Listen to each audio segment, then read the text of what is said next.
It changed modern warfare the moment it flew. It can operate in total darkness, survive a crash that would destroy any other helicopter, and carry a payload that defies its size. But behind the famous name are facts most people have never heard. From the classified special operations variants to the engineering decision that saved thousands of lives, this is the Black Hawk nobody shows you. Start with the name itself, because most people get it wrong. The US Army has a deliberate policy of naming its helicopters after Native American nations and figures, a tradition going back to the 1950s. Apache, Chinook, Comanche, Kiowa.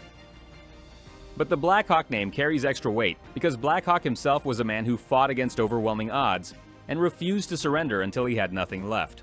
The Army chose that name for a helicopter they intended to be practically indestructible.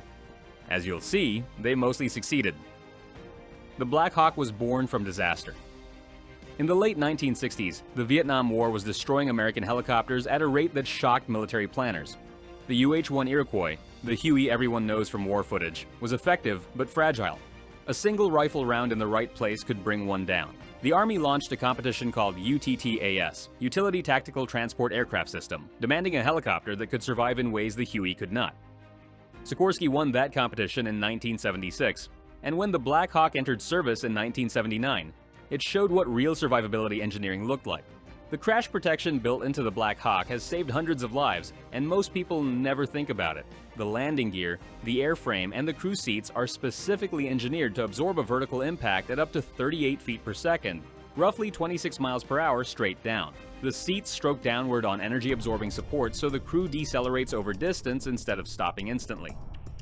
The fuel system uses self-sealing tanks and breakaway couplings that prevent fuel from spraying onto hot engine components on impact. In a crash that would kill everyone aboard a civilian helicopter, Black Hawk crews have walked away. The engines tell their own story.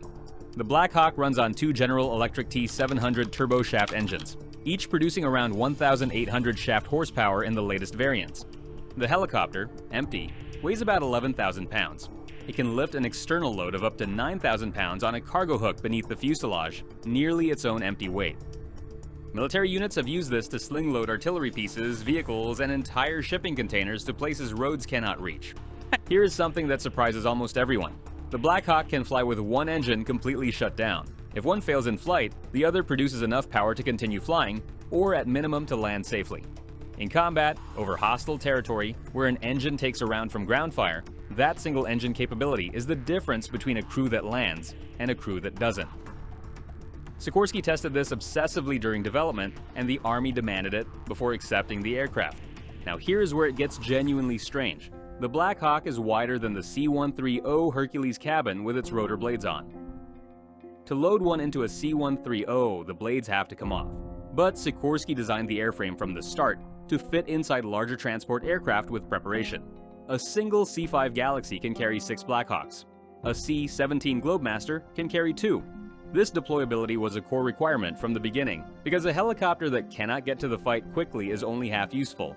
The rotor system is worth a moment, because it explains why pilots describe the Black Hawk as almost intuitive to fly.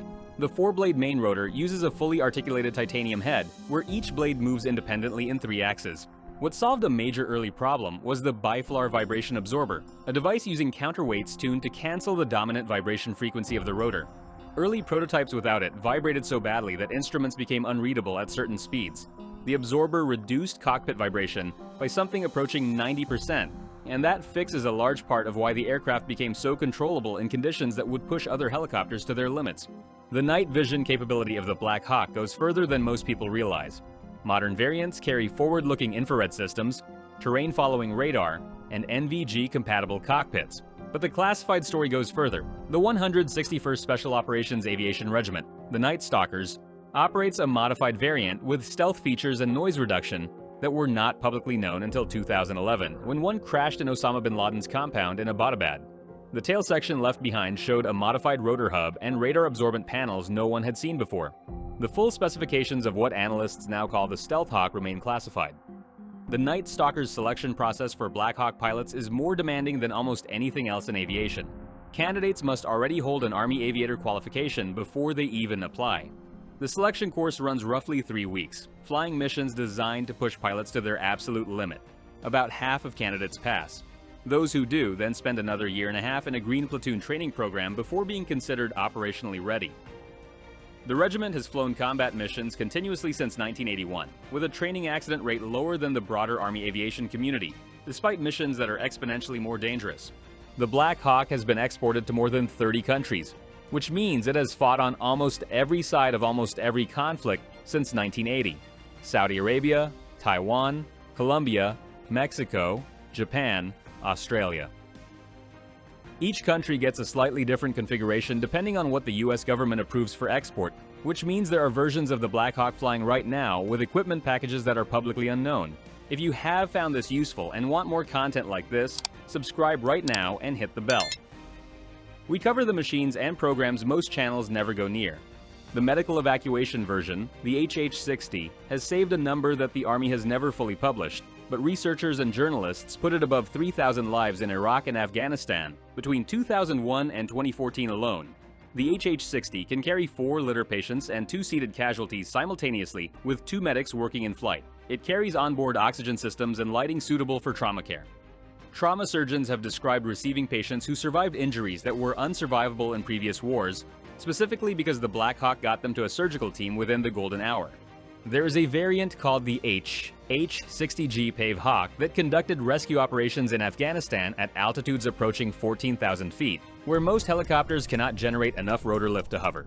Crews dealt with this by flying in the early morning hours when the air is coldest and densest, stripping the aircraft to minimum weight, and flying techniques that push the airframe to the edge of its envelope. Some of those missions remain classified because of who was rescued and how. A fact almost no civilian knows. The HH-60 and MH-60 variants can be air-refueled in flight by a fixed-wing tanker through a probe mounted on the right side of the nose. The procedure involves flying in close formation with an HC-130 tanker and guiding the probe into a drogue basket, roughly the size of a garbage can lid, while both aircraft move near the helicopter's upper speed limit. Pilots describe it as one of the hardest skills in aviation. It is practiced regularly because unlimited range means a rescue crew can reach wherever they are needed, no matter the distance. The naval variant, the SH-60 Seahawk, shares enough components with the Black Hawk to exchange spare parts in the field, but is different enough to almost be a separate aircraft. It folds its tail and rotor blades for shipboard storage. It carries sonobuoys, a dipping sonar, anti-ship missiles, and torpedoes. The Navy has operated Seahawks from carriers, destroyers, cruisers, and frigates. In some fleet configurations, the Seahawk is the primary anti-submarine weapon of the entire surface group. 2 Black Hawks were shot down in Mogadishu, Somalia in 1993, and the incident documented in Black Hawk Down is still studied in military academies. What the film captures, and what analysts still return to, is that after 2 aircraft were destroyed by rocket-propelled grenades, the crews of other Black Hawks continued flying into the same fire to attempt rescues. The pilots that night received multiple Distinguished Service Crosses, and 2 Medals of Honor were awarded for actions on the ground. The cost of a single Black Hawk in current production runs approximately $21 million per airframe. The Army has calculated that the total cost per flight hour, including maintenance, fuel, crew training, and depot overhauls, is lower than the Huey it replaced, adjusted for inflation. The reason is reliability. The T-700 engine has a mean time between failures measured in thousands of hours. Helicopters that do not break down are cheaper to operate than helicopters that are cheaper to buy. One of the strangest operational uses came during counter-narcotics operations in Central and South America throughout the 1990s and 2000s. Modified Black Hawks with extended fuel tanks, suppressed exhausts, and sensor packages tracked drug trafficking aircraft and convoys at night, flying without lights, navigating entirely on night vision equipment at very low altitude over jungle and mountain terrain. Some modification packages were developed in coordination with agencies whose involvement has never been officially confirmed. The Black Hawk has been in continuous production since 1978, over 4,000 built, making it one of the longest-running military helicopter production runs in history. The Army is evaluating completely new designs through the Future Long-Range Assault Aircraft program, which may eventually replace it in the assault role. But military programs run on decade-long timelines, and the newest Black Hawks leaving the production line today will still be flying in 2050. A helicopter designed in the early 1970s will be in active military service for roughly 80 years. That does not happen because a program had a good budget. It happens because the original design solved the problem so completely that half a century of alternatives kept pointing back to the same answer.